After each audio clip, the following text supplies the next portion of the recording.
This is Los Enanos in Aranjuez, Madrid. This is one of the hottest blocks in Aranjuez. Los Enanos in Spanish means the midgets or the dwarves. This name came about from the low entranceways the residents must use to enter and exit the apartment complex. Most of the residents are gitanos, gypsies. The other residents are Moroccan immigrants from Latin America, and older Spanish people that bought these apartments when they were first built. Poverty, drugs, unemployment, domestic abuse, they can all be found here. You hear him arguing, Ma?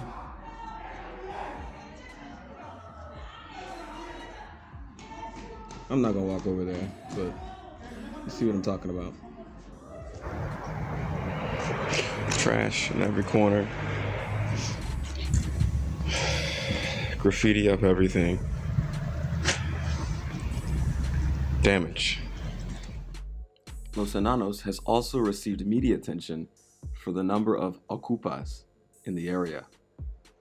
Ocupas, in Spanish, these are occupied apartments. These are apartments that squatters have taken over.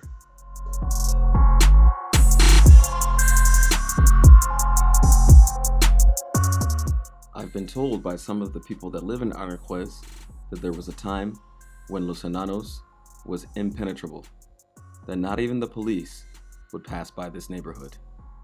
Since then, it's gotten much better, and the neighborhood has become more tolerant of outsiders. Somewhat. I will admit that for a while, I thought that I wouldn't address this topic on my channel, at least not extensively, but due to events that have happened today, or at least this past weekend, I think it's time that I share some of my thoughts and experiences about what it's been like living in a majority gypsy neighborhood. To briefly explain who gypsies are, these people in Spain are called gitanos. They are people that are originally descended from Western India and who migrated from Western India centuries ago through Europe all the way to Spain. There are a plethora of great YouTube videos explaining Roma, gypsy heritage, and their history. I encourage you to look them up. It's fascinating. So one piece of important advice. When looking for an apartment in Spain, try not to be in a rush. Try to make sure you have enough time wherever you are to look calmly so that you don't feel pressed up against the wall and you end up making a similar mistake like I did. I started living in Los Enanos in fall 2021. But the big mistake that I made was that I came out to see the apartment once, only once. I never asked anyone in any of the bars, what do you think about this area, this neighborhood, this street? I didn't do any of my homework. All I knew was that it's a studio apartment that has walls and the price is right. I can live alone. I thought, why not? So when I went to view the apartment, the one thing that was a bit of a red flag to me was the trash. Now, that day that I went to visit the apartment, it wasn't as bad as other days that I saw it later on. But besides the trash, I didn't see anything else wrong with it. It was quiet. You could see that everyone seemed to know each other in this area. It was peaceful when I came to visit. And I decided to sign for the apartment. And it wasn't until maybe 2 weeks into it that I realized, okay, this is not what I thought it was. Hearing people arguing outside was a regular occurrence.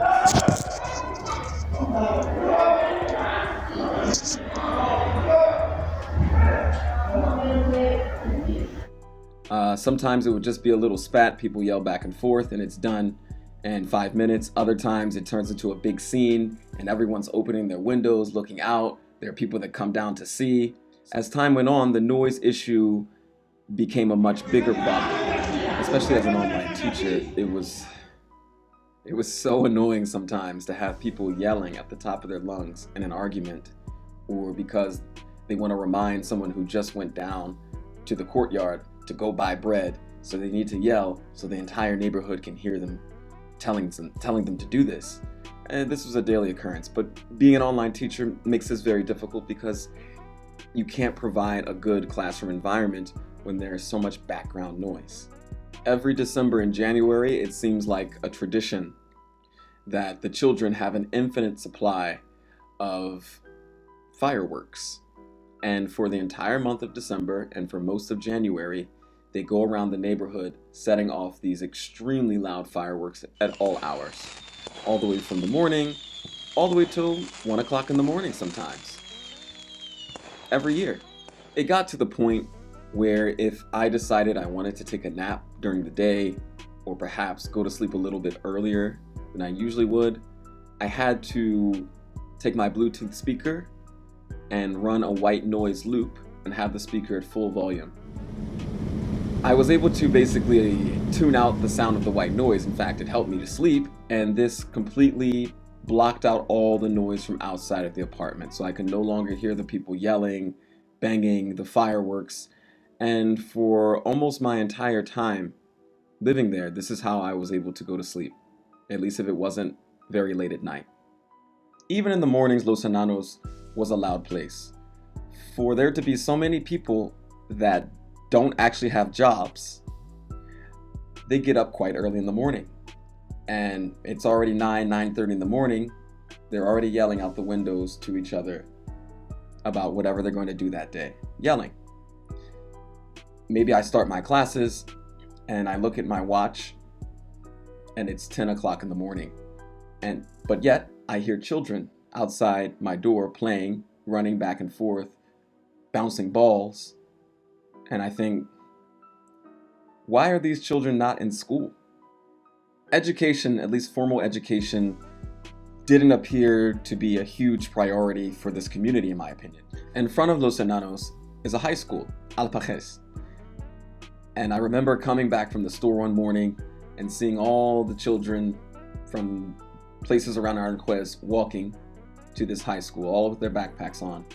And as I'm entering Los Enanos into the little entranceway, there's this young gypsy boy that I always used to see riding around on a scooter, always on his electric scooter. And there he was, that had to have been maybe 8 something in the morning, smoking a J, no backpack, no intention of going to school. I watched a grandfather offer his grandson a beer, and this boy looked like he was no more than maybe 8 or 9 years old. And this boy, I'd seen him playing around outside a lot, and I noticed him because when he smiled, all of his teeth were rotten. And I thought, what a pity that at that age, he has such extreme dental issues, and he has the adults in his life that are giving him alcohol at such a young age. When I first moved there, I noticed that, well, I was the only person of African descent that I saw living in this apartment complex, and I was certain the only American. So I thought it would be good to show myself as a good and respectful neighbor. I understand that the gypsy community is an exclusive community, and the Moroccan community here tends to be a bit exclusive as well. Very soon, the children that lived in the neighborhood would see me coming and going, and they would stop to talk to me and ask me things. And I don't know, one day it was hot, I decided to buy them ice cream. And ever since then, the children would always ask me for ice cream, for candy, if I had 50 cents, a euro. And normally, if I had gone to the store earlier in the week and I had those things in my house, I would bring the box to the door and give each kid their ice cream, or a bag of chips, or whatever it was that they were asking for, if I had it. Because I wanted to show that, look, I'm a good neighbor. These aren't my kids, but I'm gonna treat your kids with love and care when they ask me for something. Sometimes I found myself with extra food, maybe some canned goods that I realized I'm not gonna eat them, or a sack of potatoes and I realized, oh, got a week left on these potatoes, don't think I'm gonna eat them all. I would sit these things outside my door because I know the people in this neighborhood come from a low socioeconomic background, and someone could probably use those foods.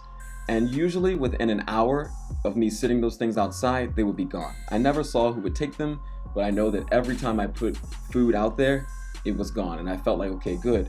I'm helping somebody. Somebody came home today or was leaving out of their apartment. Maybe they don't have money for the food. They don't have food in their house, and I could bless them with just a little something. Some chorizos, some onions, potatoes, whatever it was that I had that I didn't need at that time. You would find that many of the residents don't hold regular jobs.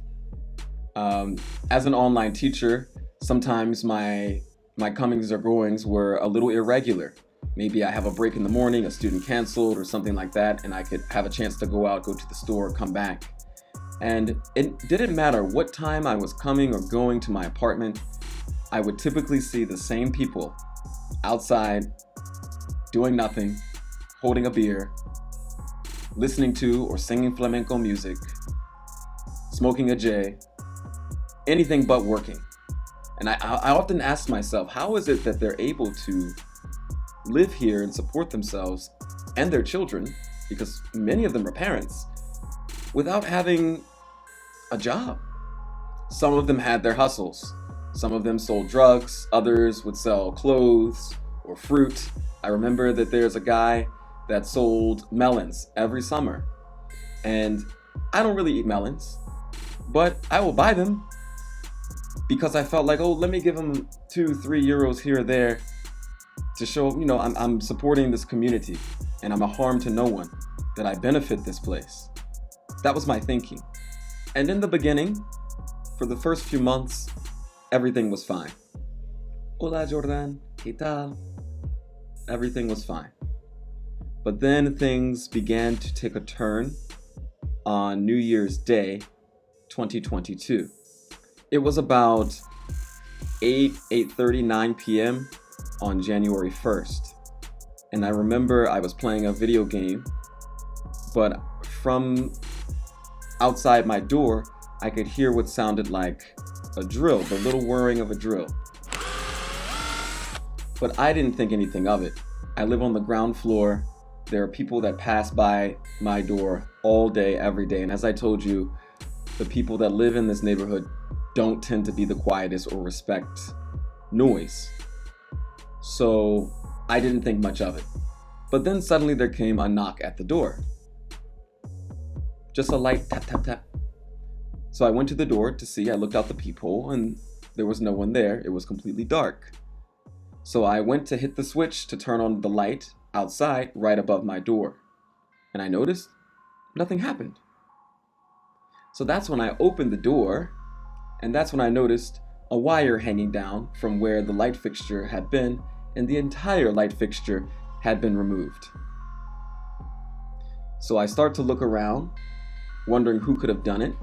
And strangely enough, wandering around the courtyard, there happens to be a character that I saw frequently walking around the neighborhood, usually with one of his babies.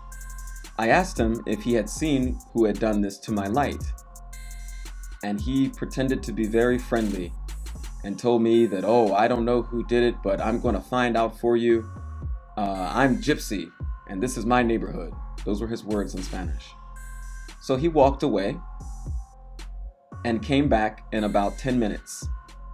And he asked me if I was missing some keys. And the truth is, yes. I've spent many years living alone, and one thing that I tend to do is I tend to hide some spare keys somewhere around my apartment so that if there ever is a day that I lose my keys or something happens, that I can still get into my apartment and I'm not locked out. When I first moved into this apartment, I made copies of the keys and I hid those copies in the light fixture above the door. But they are high enough that no one could actually see the keys there. And I put them there at maybe 4 o'clock in the morning one night, and they were there for months. So no one knew they were there. No one saw me put them there. But it just so happened that they just so decided to steal this light fixture that contained the keys right there. And here this guy comes back saying, "Oh, did you lose some keys?" And I said, "Yes." And he said, "Oh, okay, good. My friend found the guy who did it. It was an Arab. Fue un moro." Those are his words. "It was an Arab that took your light, but my friend paid him 20 euros to get your keys back. So I need you to give my friend the 20 euros back because he got your keys back. And I knew what this was, and I immediately told them, esta es una estafa. This is a scam. You're trying to con me. So I thought about the situation for a moment. I thought, okay, this is a gypsy neighborhood. They view me as an outsider, and I have to continue to live here. Now, I could call the police about this, but that might rock the boat. I know what these guys are trying to pull, but I want to be left in peace. So I said, okay, I know exactly what this is. I know what you're doing. You took the light. There is no Arab that took my light. I'll give you the 20 euros. But I told them, if anything else strange happens, I'm going straight to the police, and I will be telling them about you first because of this experience. Ah, vale, tranquilo, tío, tranquilo, no es así. Later on, I heard some rumors from around the neighborhood that that guy that just so happened to be out there that night, walking around the courtyard, has a drug problem. And his friend, the one I'd never seen before, later I came to see that he's actually homeless. So I see that these guys came up with this scam to get some money for one thing or the other, or for both. But after that, things were fine for a few months. So for most of the rest of 2022, things were fine until December. One evening I came home and I noticed I couldn't insert my keys in the locks. This had never happened to me before and I didn't understand it. But someone had put super glue in my locks. Why someone would do that, I don't know. As I mentioned before, I stuck to myself. I don't argue with anyone. I try to be a good neighbor. So I had to call a locksmith to come out and remove the super glue from the locks. Of course, that's not covered by the contract or the landlord's insurance, so that came out of my pocket. And then came February of this year. So in the beginning of February, I noticed that something strange began to happen with the electricity. At first, there were just small outages. The power would go out for 5 minutes, 2 minutes, but this was strange. That had never happened before. Then, the first weekend of February, the power went out for about 6 or 7 hours. That day, I was spending time with my girlfriend, so the power outage didn't directly affect me, but I knew that something had happened because I had a camera in that apartment, and if I couldn't connect to the camera, that was an indication that either there was no power or the internet was down. So I went to the apartment to go take a look and see what was happening. When I got there, there were several neighbors that I had never seen before, but based on their conversation, they were obviously people that lived in the building, and they were there with some sort of technician or electrician discussing what was going on. I entered my apartment and it was dark, but I was able to eavesdrop a little bit on their conversation from inside my apartment. But I couldn't really understand what exactly the problem was, if they were even sure at that time what it was. The next weekend, the same thing happened. I spent the day with Maria. I came back to this apartment to see what was happening, couldn't connect to the camera. And this time, a neighbor stops me. This old Spanish woman I had never seen before, and she comes to me and says, "You owe me 12 euros and 50 cents. Like, what? I'd never seen this woman before. She didn't bother to properly introduce herself. Hola, soy Bella, tu vecina de tercero A, or whatever. She didn't, no, just, you owe me 12 euros and 50 cents. And I said, for what? And she explained because a technician had to come out that past weekend to take a look and assess. So each neighbor has to pay a portion of that. It wasn't a large amount. It sounded legit to me. But at that moment, I didn't have any cash. And I told her, okay, fine. I'll be back tomorrow and I'll have some cash on me. As I was leaving, some of the neighbors explained to me that this technician that was there this time should be able to resolve the issues. He believes that the electrical cables under the ground have been eaten up by rats and he had to lay new cables. That's what I was told. And that each neighbor would supposedly have to chip in for this. which I thought was strange. And I remember asking them, but there's not insurance for this. This is very strange that each one of us would need to pay for this. So the next day, which was Monday, around 2 p.m., I got a knock on my door from this neighbor, a white Spanish guy that said his name was Angel. And he came to my door and he said, "Tienes los ciento pico? Do you have the 100-something?" And I said, 100-something? And he said, yes, the technician yesterday was able to fix everything because yes, there were lights again on Monday. And each of us have to pay a portion for his work. And I said, okay, but 100-something, ciento pico, is not a number. And I asked him, well, how much is what's the exact total? What's the number? And he said, oh, I don't know off the top of my head. Let me look for the receipt and I'll let you know. And I said, okay, that's fine. Here's my email address. Email it to me. I gave him my email address. He said, okay, he walked away. I continue my day. I'm doing classes. It's around 4 and I get a knock on the door again. It's another neighbor that I saw the day before. This is an old white Spanish lady. I think she said her name was something like Piti or Pili. I don't know, something like that. I don't remember. And she came to me with the same line. Do you have the 100-something? And at this point, to hear that 100-something twice from two different people, I thought, is this a joke? And I told her the same thing that I told Angel. I said, look, what's the exact figure? And I need you to show me the documentation. I didn't explain at the time, but I'm thinking, look, I'm renting this apartment. I'm for damn sure not about to pay, I don't know, whatever 100-something euros for this. The owner of this apartment should be paying for this. And my idea was to get the documentation, pass it to the owner, he pays them, everything's good. And I told her, well, I already gave my email address to Angel and I haven't received anything from him. I work from home. I have my email open all day.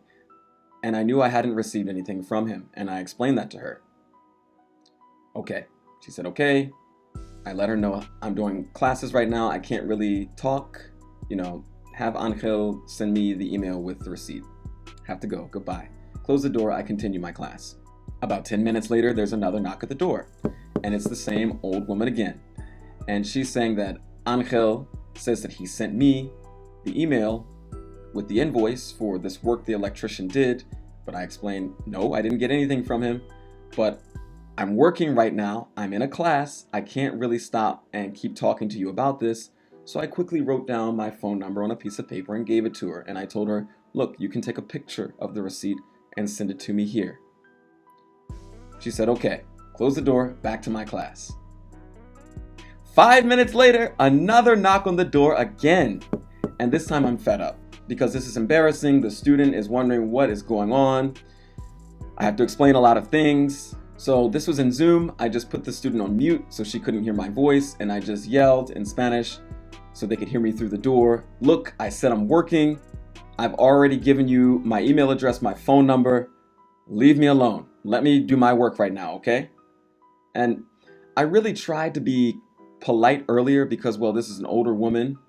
But at this point, I was quite agitated that each time I told her I'm working, I can't really talk to you about this. I've given you information and you continue to pester every few minutes, again and again. So she didn't like that. She starts raising her voice outside the door, and I hear a man's voice also yelling. I can't identify the voice.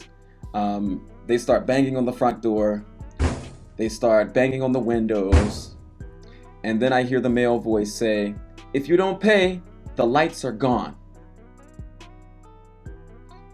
Whatever, I continue my class. And about 30 seconds to a minute later, my lights went out. I was already suspicious that this whole neighbors have to pay 100-something sounded fishy because no one could produce the invoice. Even to this day, I have never received an email or a WhatsApp or a photo with that invoice. So I'm sure some work was done because I saw an electrician with my own eyes and I heard him speaking about the work he needed to do. But who paid for it? I don't know. But I wasn't going to pay for anything or have the landlord pay for anything without proper documentation. I felt like the situation had the potential to really escalate. Because I understand that against outsiders, sometimes when you live in a gypsy neighborhood, you can be confronted by multiple people at a time. And, this isn't like the movies, you can't fight off 4 or 5 people. It's just not realistic.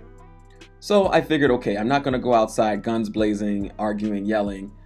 I just turned on my light from my phone and packed up everything that I needed, computer, anything valuable, and put it on a backpack and a suitcase, and I left and I went to Maria's.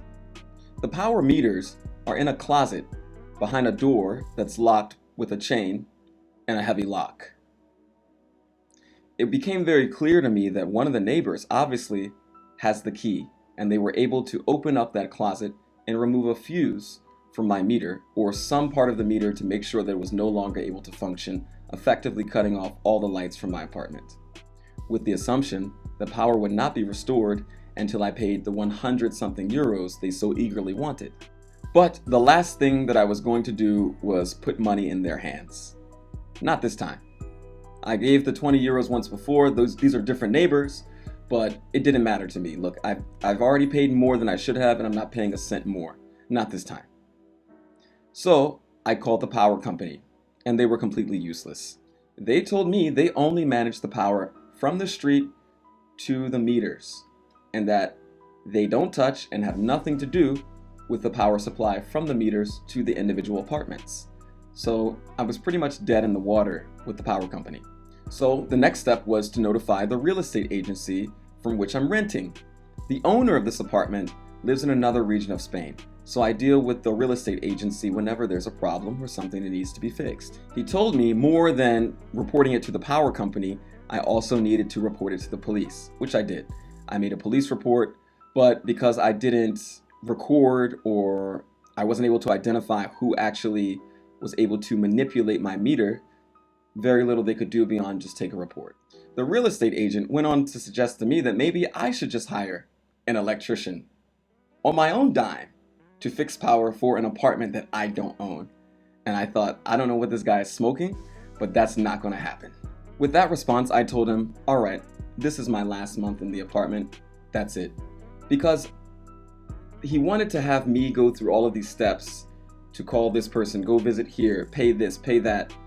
And I asked myself, what am I paying rent for? I'm paying rent so that when something goes wrong, you can handle it. This is why I'm paying the rent.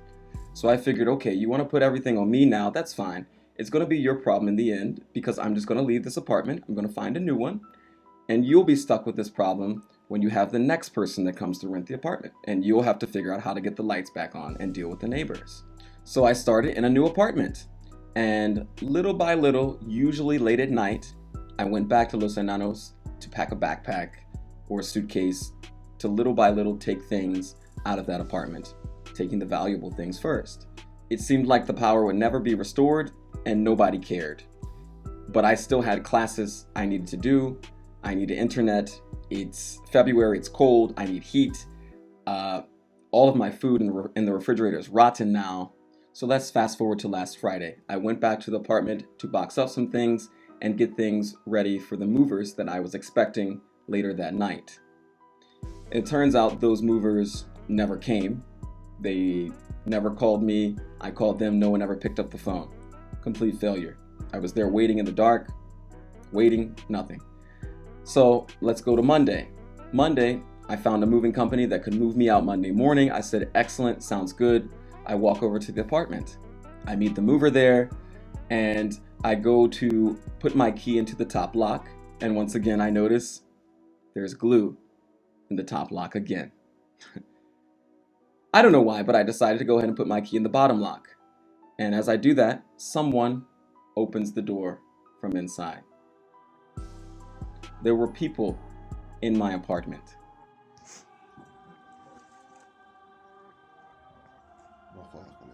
Sí, sí, es por eso que me mudo de ese barrio, es por esta mierda misma. Pero no, dile que te tengas que sacar tus cosas por lo menos, ya te vas. When they opened the door, I could see that there were 4 children, 2 women, and a young male around 20 or 21 years old. They didn't say anything to me. but they all looked at me like I had 3 heads. I immediately called the police. They ordered me to not linger around there, to go back to the street and wait for a patrol car to meet me there. I followed their instructions. The police did a very good job. They handled the situation well. They came, knocked on the door, they answered the door. The police verified some information with me that I actually rent here. They asked to see my lease. They called the real estate agency. Everything on my end checked out. So they had everything they needed to go ahead and tell these people that what they're doing is illegal and they must leave right now. While the police were speaking with these people, they allowed me to go inside the apartment and retrieve the rest of my things. As I told you before, on Friday night, I had left everything ready to go for the movers. Everything was in boxes. I took the bed apart. It was up against the wall. Everything ready to go. When I entered this time, everything was unboxed. They had taken all the belongings that I had in boxes and put them around the apartment like they were living there. Everything back in the kitchen, like I had never put it in a box. My bed, which was up against the wall, now back in the bedroom, in place. My sheets, I don't know, I guess they threw them away and they put their sheets on the bed. I even noticed a sofa and 2 tables that had never been in the apartment before. And a table I had there was gone, along with some other kitchen things, a vacuum cleaner. There was also a suitcase I had left in the apartment that contained things with sentimental value. There were drawings and gifts from students in the past and teachers in the past. All of these things to one day help remind me of Spain if or when I do leave Spain. And when I opened that suitcase, it was totally empty. They had, I guess, thrown all of these things away, and I'll never be able to get them back. So with the police there, I was able to get what was left in the apartment. The police kicked them out. I immediately went to the police station to file a formal police report. And I asked the police officer who was taking the report, I said, or my statement, I asked him, what's going to happen to them? And he said, not much, to be honest. Maybe they will have to go to court. And if they go to court, maybe they will have to pay a fine. But not much more than that. And I told him, wow, I really need to change my profession. I'm working too hard as an English teacher. Maybe I should just become a criminal in Spain, because then I can just do what I want to do. And if I get caught, I just pay a fine. And well, he looked at me and he acknowledged it. Yeah. And I get the feeling that from what a lot of the police were telling me, that they wish that they could have done more. I think a lot of those officers would have been happy to put at least the adults in handcuffs for what they did. Breaking and entering, theft, and vandalism. But Spanish law is very soft when it comes to these sorts of things, and they're bound by the law.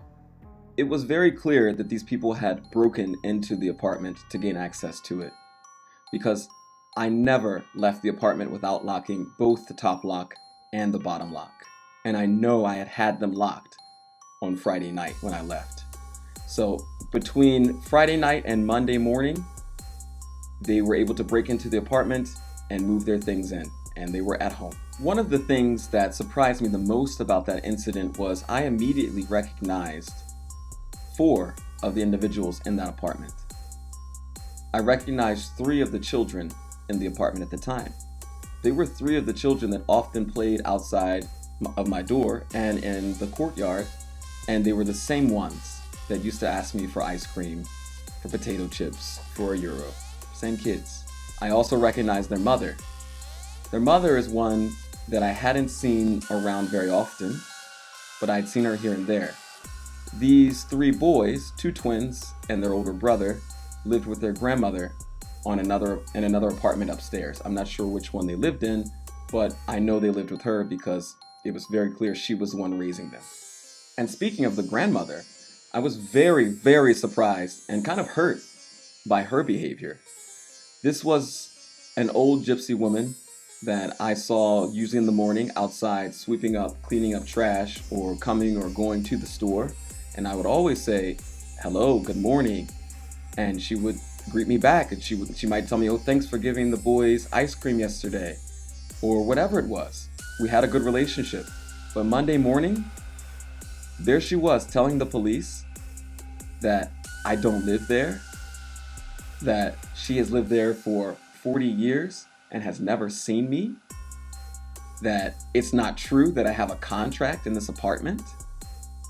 And I just thought, this is unbelievable. Like, I never did anything to anyone in this neighborhood. I kept my nose to the ground. I tried to be a good neighbor. And here this is what I get. A big stab in the back. I guess, in Los Enanos, no good deed goes unpunished.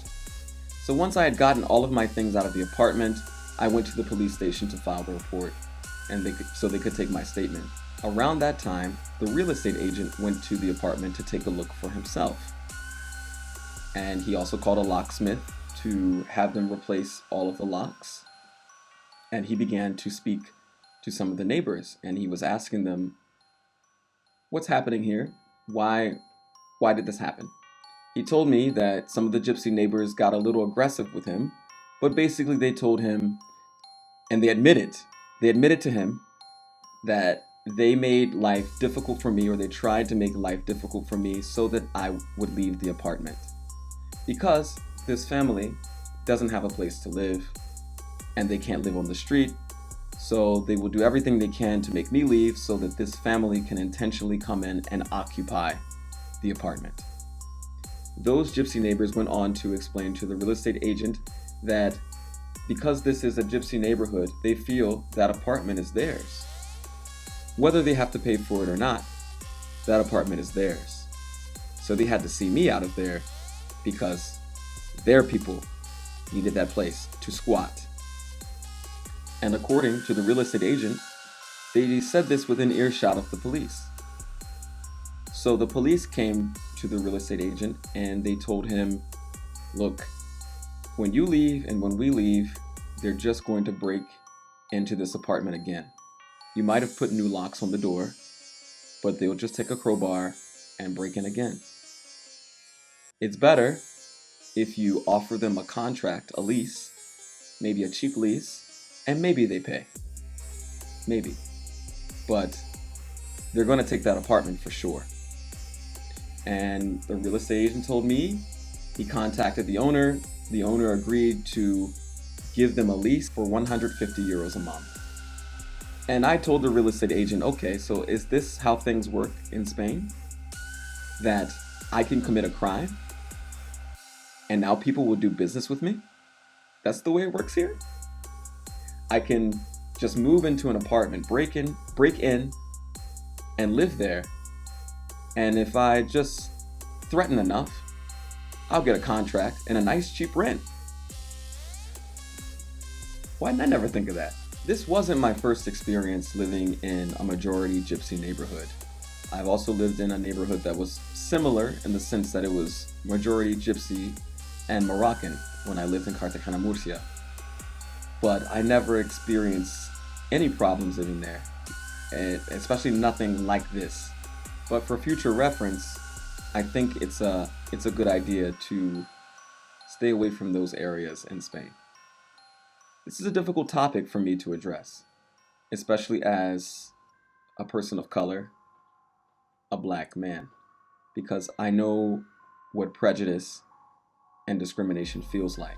I know how it feels when someone thinks they know what you're all about before you even open your mouth because of your physical appearance. It's not pleasant. And in the beginning, I had a lot of sympathy because I saw some parallels between the Black American experience and gypsies in Spain.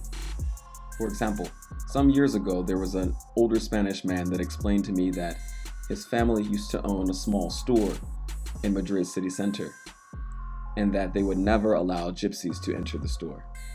They would immediately turn them away. And I asked him why, and he said, because they only come to steal. They never buy anything, they only come to steal. And at the time, it was very hard for me to swallow because I know my own history, the history of my people, and that sounds quite similar. That during Jim Crow, whites did not let blacks into their businesses. Because of why? The assumption is we don't have money, We come to steal, we come to destroy, or whatever it is. So that resonated with me. And it's not uncommon to hear, let's say, not so nice things about the gypsy community from white Spanish people. And for a while, I could never accept it. And I would always argue those things whenever I could. I remember someone left me a comment. I believe it was the pros of living in Spain. On that video, someone left me a comment and they said something to the effect of, you don't really know gypsies until you have lived with them. And I took exception to that comment, and I wrote back saying, you know what, I live in a gypsy neighborhood and I have no problems. Everything has been fine. And I believe when I wrote that comment, that was in November of 2022. So things took a turn after that. And I will say that I think that person was onto something. What I see here is not a racial problem, but a cultural problem. Living there, I experienced a culture that did not value education, that did not value hard and honest work, that did not honor being considerate of others. Living in Los Enanos, I saw a lot of antisocial behavior. If you go there, everything is broken. Almost every light, the bulb has been removed or broken, or the entire fixture has been removed. The pipes, the drain pipes, busted. Any light switches, destroyed. It's as if anything in good condition is a nuisance. It must be destroyed. It must be messed up for the people to be happy with this. One day I was entering my apartment and I heard a thud behind me. Someone threw a baby's diaper, a loaded baby's diaper, from one of the upper floors down into the courtyard. And I thought to myself, tomorrow morning that person is probably going to walk past that same pamper that they threw out there in the courtyard. And I thought, why doesn't that bother them? And in the end, I was a victim of that antisocial behavior, because I've come to recognize that as an exclusive community, an attitude that can be found in that culture is that it's acceptable to do things to people that aren't part of your community. It's okay to steal from non-gypsies. It's okay to lie to non-gypsies. It's okay to run scams on non-gypsies because they're not gypsies, so they don't matter. And I saw this attitude in the end. And this is why I give this warning. I say this is a cultural issue, not a racial issue, because I don't think any of this antisocial behavior is inherent. It's not. It's taught and it's learned. These sorts of behaviors are taught to be acceptable from their parents to the children. So they grow up with the same attitude and continue to teach their children this. And what happens is Spaniards, white Spanish people, begin to feel like they're victimized by this community. And this foments racism and discriminatory attitudes towards the gypsy community. I mean that I'm aware that there are gitanos, that there are gypsies that have left that community. There are successful gypsies in Spain. They do exist. But that's the one thing that usually they have in common, that they have left those neighborhoods, they've gotten away and done something else with their lives, and they're exceptions to this. What we have here is a culture, an exclusive culture, that has a set of values and norms that are quite different from the majority, the dominant culture, and oftentimes runs against the dominant values. This is a big problem. Thanks for watching. I hope you enjoyed my story, and please don't forget to subscribe. Keep an eye out. There will be more videos to come. See you next time.